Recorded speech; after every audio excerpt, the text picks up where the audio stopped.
Olá, quinto ano, tudo bem? Resolvi gravar esse vídeo para tirar as dúvidas para a prova mensal que será essa semana, né? Então, vamos lá, vamos revisar os assuntos da prova, né? Que vai cair, que vai ajudar vocês a estudarem, né? Com mais dedicação. Então, vamos lá. Uma das coisas que a gente viu foi o plano cartesiano, tá bom? Que é dado por eixos, este eixo da horizontal e o eixo da vertical, tá bom? Eu peguei esse bonequinho aqui, ó, para mostrar para você o trajeto que ele vai fazer saindo deste ponto até chegar neste outro. Mas como que a gente faz a localização de um ponto no plano cartesiano? A gente dá o número que está na horizontal, seguido do número que está na vertical, entre parênteses, com uma vírgula separando os dois. Isso daqui é as coordenadas de um ponto dentro desse plano cartesiano.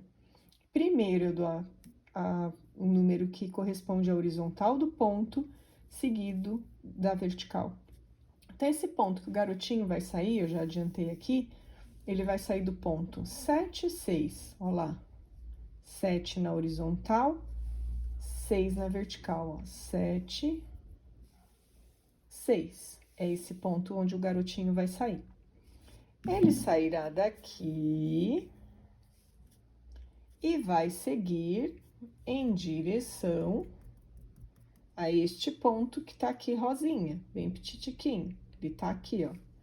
Ele vai chegar no ponto, vamos ver, onde a horizontal é 2, que a Pro já marcou lá, tá aqui, e a horizontal é 6. Aqui, o garotinho tá assim, ele seguiu em frente, ele tá aqui. Ele tem que tomar uma decisão, certo? Ele tá neste ponto. A decisão dele vai ser virar à esquerda para atingir esse ponto aqui. Porém, a gente tem que dar uma medida, lembra? A gente colocava 90 graus ou 1/4 de volta. A gente não pode falar simplesmente vira à esquerda, senão a pessoa fica, né, tonta. Ela tem que dar um comando exato, tá bom? Então, ele vai virar 1/4 de volta ou, como eu sinalizei aqui, 90 graus, um ângulo reto, que é o que está formando, né? Essa linha com essa tá formando um ângulo reto. O garotinho vai virar à esquerda e seguir até o ponto que tem aqui, ó, horizontal 2 e vertical 5. Então, ele vai seguir até o ponto 2, 5. Tchu, tchu, tchu. Vem, garotinho. Ele chegou aqui no 2, 5. Que a cabeça dele é meio grande, né, gente? Mas eu só tinha ele de petitiquinho. Chegou aqui. Aqui ele vai ter que tomar outra decisão. Ele vai ter que virar novamente, ó. Tchuk. E ele vai virar à esquerda. Só que ele pode ficar virando assim, ó. Tum, tum, tum, tum. Eu tenho que falar o quanto ele precisa virar. Pode ser 1/4 de volta, pode ser 90 graus, tá? Tô escrevendo 90 graus aqui, que é mais fácil para registrar. Virou à esquerda, ele vai seguir até o ponto, tchu, tchu, tchu, eu quero que ele siga em frente até esse ponto rosinha que tá aqui, que é o ponto que tá com a horizontal 5, e vou tirar o garotinho para vocês verem melhor. Olha lá, ó, 5, vertical, 5, igual a horizontal, estão vendo?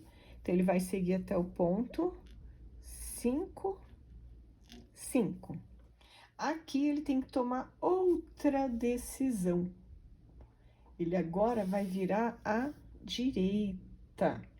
Só que para ele virar à direita, ele tem que virar um tanto certo. De novo, ele vai virar 90 graus ou dar 1/4 de volta, porque ele podia dar meia volta, mas é 1/4 de volta e seguir até o destino dele, até a chegada. Quem é o ponto da chegada? Dá licença, garotinho. Aqui é o ponto que ele chegou, que na horizontal é 5 e na vertical é 1. Então, ele tá aqui no ponto 5, 1, ok? Então, a gente viu a localização de um ponto no plano cartesiano e também vimos essas instruções de direção tá? Aonde de um ponto para chegar no outro, ok? E isso foi tudo que a gente aprendeu de plano cartesiano, que é muito importante aí no decorrer do fundamental e médio, tá? Agora, outra coisa que nós vimos também foram as possibilidades. Lá no quarto ano, que também tá vendo possibilidades, a gente chegou a fazer um ou outro exercício com árvore de possibilidades. Depois a gente entendeu lá no quarto ano mesmo que basta nós multiplicarmos os dados do problema, né? Então, quais são os dados que nós temos aqui? Vamos ver qual que é a situação. Uma sorveteria disponibiliza 2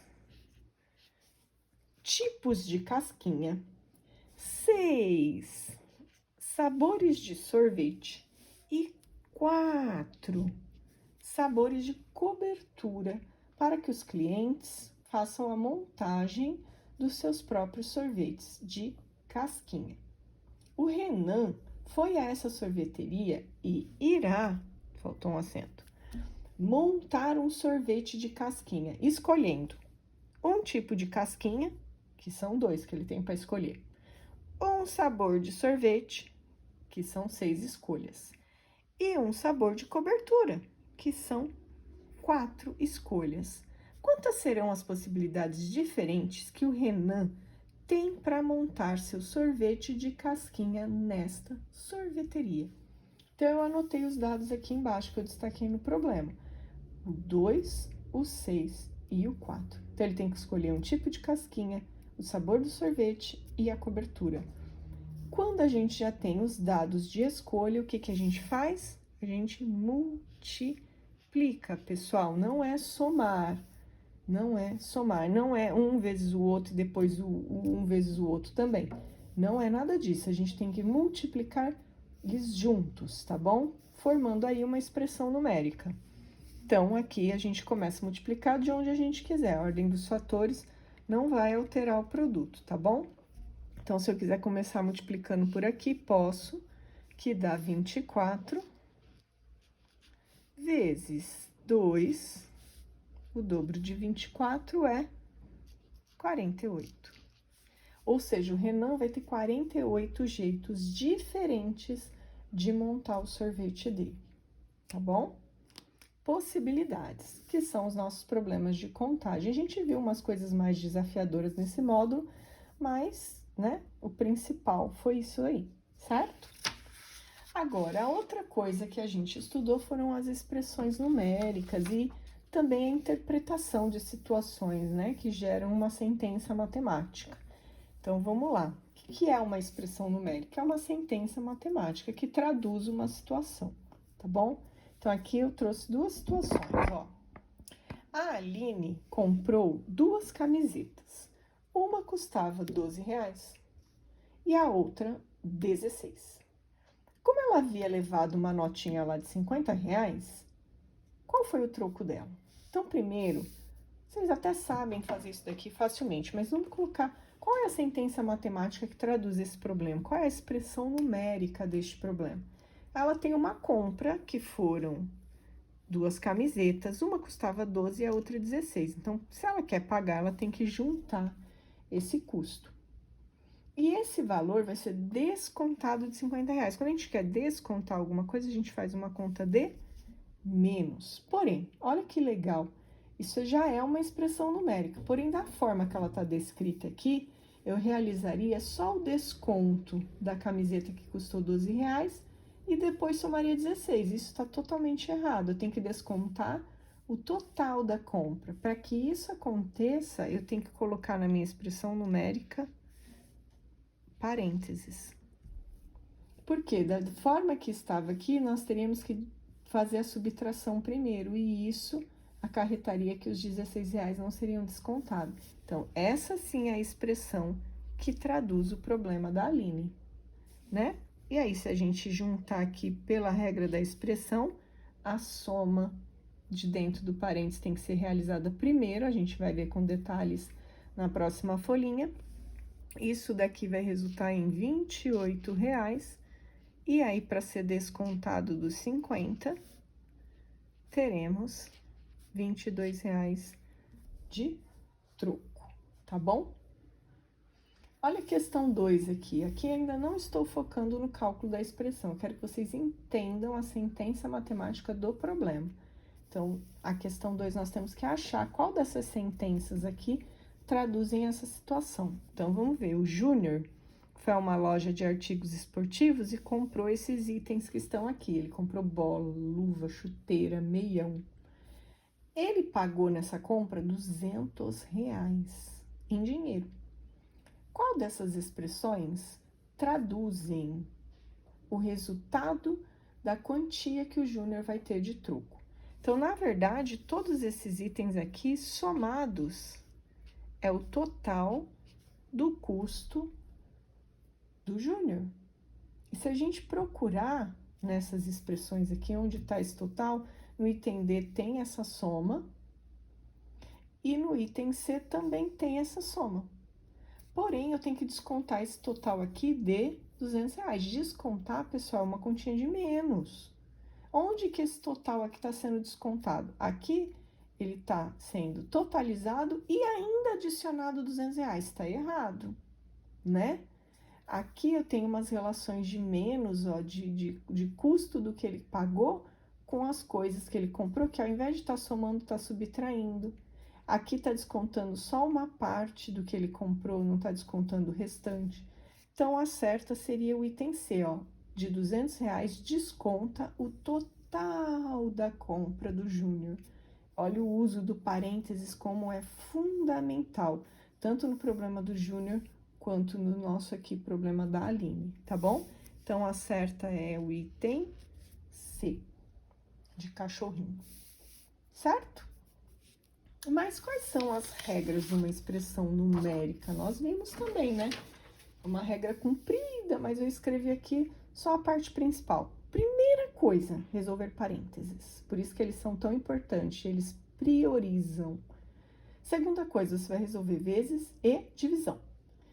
A terceira coisa é a adição e subtração. Então, cuidado que quando o vezes e a divisão aparecer ao mesmo tempo, assim como o mais e o menos aparecer ao mesmo tempo, eu resolvo o que aparece primeiro. Essa era a regra. Então, vamos ver isso na prática.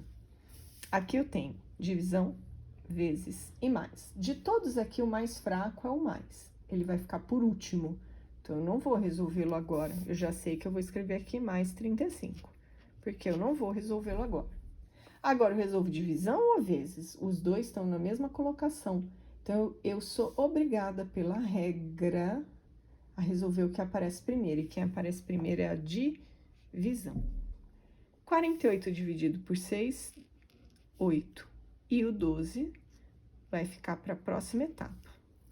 Agora, entre vezes e mais, o mais forte é o vezes. Então, eu sou obrigada a fazer a multiplicação. Se eu multiplicar certinho, isso aqui resulta em 96 mais 35. E agora, é só eu fazer essa soma, ok? 6 mais 5 dá 11, 90 mais 30 dá 120, 120 mais 11, 131. Ai, não pode fazer conta em pé? Pode sim, pessoal, fica à vontade, tá? Aqui no vídeo a gente tem que fazer aceleradinho. Olha aqui, de novo.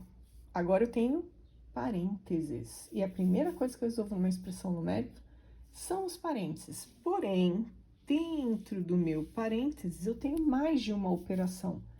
Então, aí eu sigo a regra nessa ordem que tá aqui na nossa regra. Eu vou resolver vezes e divisão para depois mais e menos. Só que aqui eu só tenho mais e menos, e agora? Ah, então você resolve o que aparece primeiro. E primeiro eu tenho aqui, ó. Ah, gente, desculpa, isso aqui, tô olhando de longe, eu tô vendo mais, mas deixa eu dar aproximar aqui, ó. Na verdade, é um sinal de divisão, tá bom? Então, aqui, entre divisão, menos e mais, eu faço primeiro a divisão. Então, aqui, 45 dividido por 9, 5. E o parênteses continua. E o 17, não mexo com ele. Ele tá fora do parênteses. A minha prioridade é resolver tudo dentro do parênteses. Menos 4. continuou, e o mais 9 também. Agora, eu vou para o outro passo, ainda dentro do parênteses. O menos e o mais não tem mais forte, então, eu vou fazer o menos primeiro, que é o que aparece primeiro. Então, 17 vezes 5 menos 4, 1, mais 9, ok? De novo, o 17 está fora do parênteses, não tem prioridade, agora eu vou acabar com o parênteses fazendo essa adição, que dá 10. E quando eu multiplico, que é a conta final, acho o resultado da expressão, 170, ok? Agora, além de expressões numéricas, nós vimos porcentagem e gráficos, né? E aí, a gente estava focado em ver gráficos de setores, eles estão inteiramente ligados com as porcentagens. Além do gráfico de setores, o primeiro módulo desta apostila, ele retomou o gráfico de linha ou curva, o gráfico de barras, o gráfico de coluna, somente interpretação, tá, pessoal?